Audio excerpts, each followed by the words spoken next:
नमस्कार दोस्तों, इन्फ्राडोज के नए एपिसोड में आपका स्वागत है। तो चलिए शुरू करते हैं। पहली खबर की शुरुआत करते हैं वेस्टर्न डेडिकेटेड फ्रेट कॉरिडोर से, जहां पर दोस्तों डीएफसीसीआईएल के द्वारा इसके अंतर्गत अभी एक और गति शक्ति कार्गो टर्मिनल सेटअप कर दिया गया है और ये गुजरात के भरूच डिस्ट्रिक्ट के अंदर बनकर तैयार हुआ है। दोस्तों ये डीएफसीसीआईएल का पहला कार्गो टर्मिनल है जो कि किसी प्राइवेट लैंड पर सेटअप किया गया है, क्योंकि अभी तक उन्होंने जितने भी कार्गो टर्मिनल सेटअप किए हैं वो या तो रेलवे लैंड पर बनकर तैयार हुए हैं या फिर सरकारी जमीन पर बनकर तैयार हुए हैं। ये पहला है जो प्राइवेट लैंड पर तैयार किया गया है। न्यू संजारी टर्मिनल के पास उसको तैयार किया गया है। 120 एकड़ के एरिया में कंटेनर्स और कार्गो लोडिंग के लिए 2 डेडिकेटेड रेल लाइन्स भी यहाँ पर बनाई गई हैं।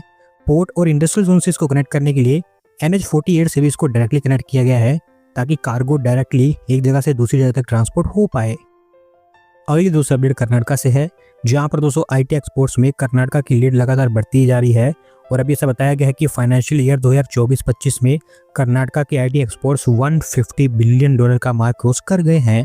दोस्तों IT एक्सपोर्ट्स में आप जानते हैं कर्नाटका ऑलरेडी हमारे देश में नंबर 1 रैंक करती है, जहां पर मेन रोल बेंगलोर का है और इसी के चलते कर्नाटका के IT एक्सपोर्ट्स लगातार बढ़ते ही जा रहे हैं।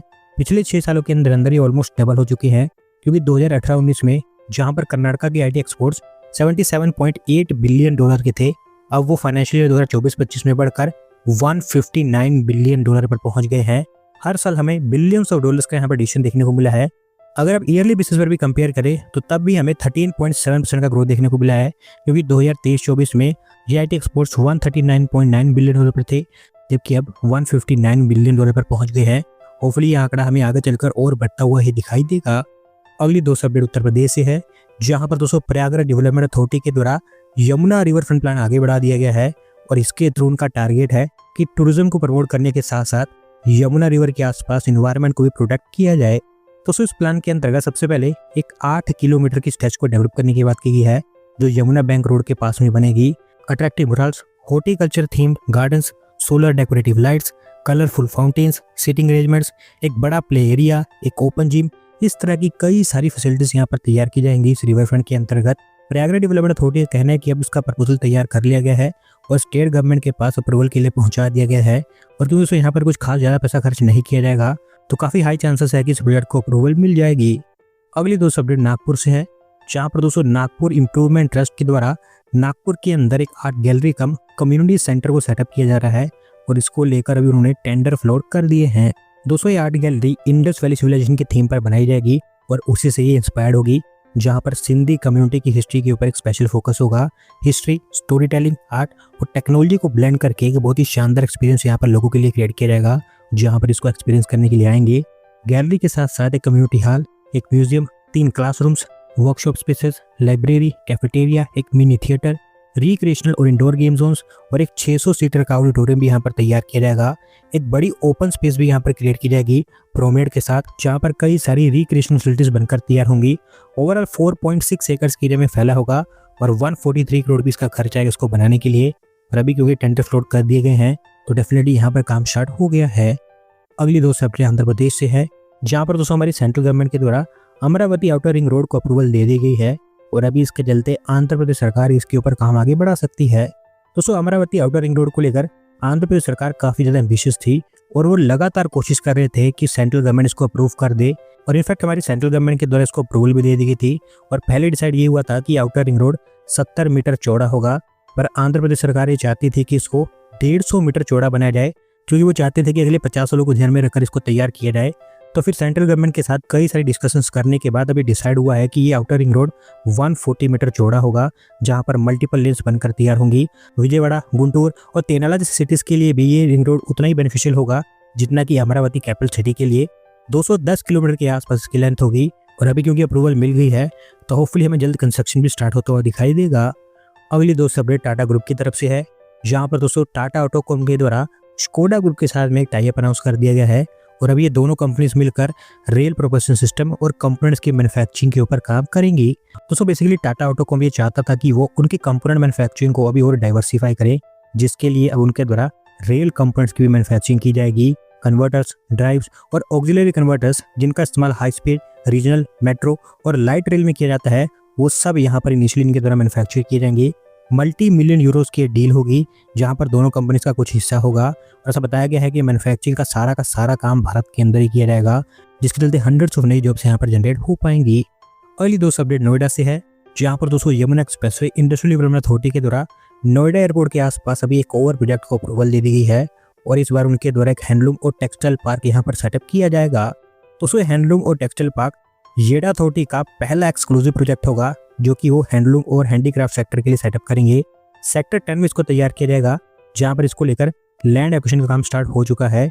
सेक्टर 29 में जो अपैरल पार्क तैयार हो चुका है उसी की लाइंस पर ही इस टेक्सटाइल और हैंडलूम पार्क को तैयार किया जाएगा, जहाँ पर हंड्रेड्स ऑफ करोड़ की इन्वेस्टमेंट देखने को मिलेगी। ओवरऑल अगले 1.5 से 2 साल के अंदर अंदर ही टेक्सटाइल पार्क काम कर रहा होगा। अगली दोस्तों अपडेट हिमाचल प्रदेश से है, जहाँ पर दोस्तों हमारी यूनियन मिनिस्ट्री ऑफ जल शक्ति के द्वारा हिमाचल प्रदेश के लिए 2 और इरिगेशन प्रोजेक्ट्स को अप्रूवल दे दी गई है और अभी यहाँ पर ऐसा बताया गया है कि टोटल 558 करोड़ रुपये इनके ऊपर खर्च किए जाएंगे। दोस्तों इसके दोनों की दोनों प्रोजेक्ट्स कांगड़ा डिस्ट्रिक्ट के अंदर इंप्लीमेंट की जाएंगी, जबकि इसका बेनिफिट कई सारे अगल बगल के डिस्ट्रिक्ट्स को भी होगा। एक प्रोजेक्ट के ऊपर 219 करोड़ रुपये खर्च किए जाएंगे और 2186 हेक्टेयर ऑफ लैंड इसके चलते इरिगेट हो पाएगी और 45 विलेजेस में 24,000 के आसपास लोगों को इसका बेनिफिट होगा। दूसरा प्रोजेक्ट इससे बड़ा होगा और उसके ऊपर 339 करोड़ रुपये खर्च किए जाएंगे। इसके चलते भी ऑलमोस्ट 116 विलेजेस में लोगों को बेनिफिट मिलेगा और क्योंकि दोनों के दोनों प्रोजेक्ट्स अप्रूव हो चुके हैं तो जल्द इनके ऊपर काम स्टार्ट हो जाएगा।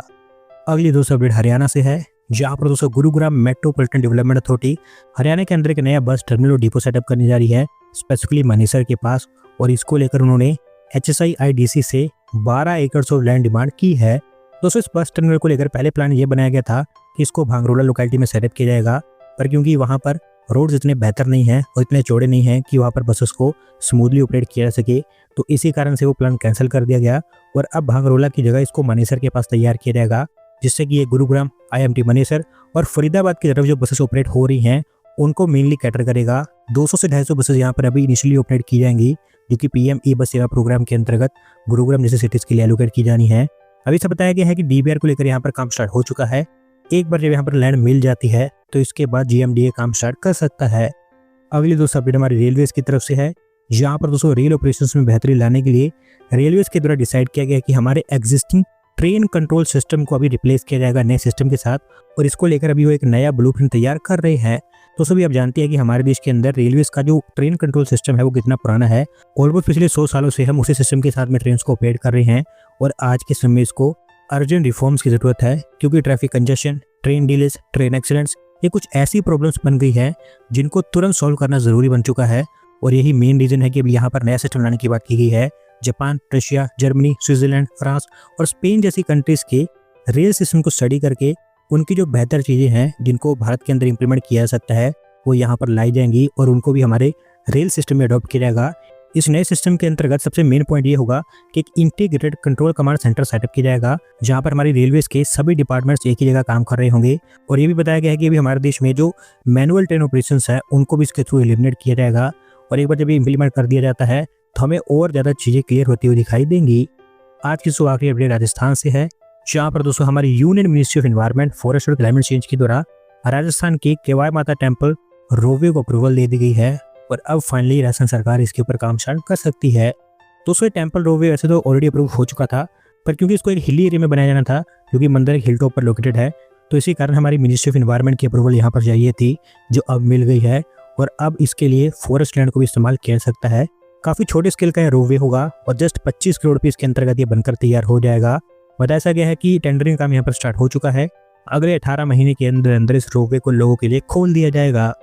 दोस्तों आज की वीडियो में बस इतना ही। अगर आप अपनी तरफ की अपडेट सबमिट करना चाहते हैं तो चिप्स के लिंक पर क्लिक करके सबमिट कर सकते हैं। और अगर आज की वीडियो पसंद आई हो तो वीडियो को लाइक करें, चैनल को सब्सक्राइब करें। धन्यवाद वीडियो को देखने के लिए।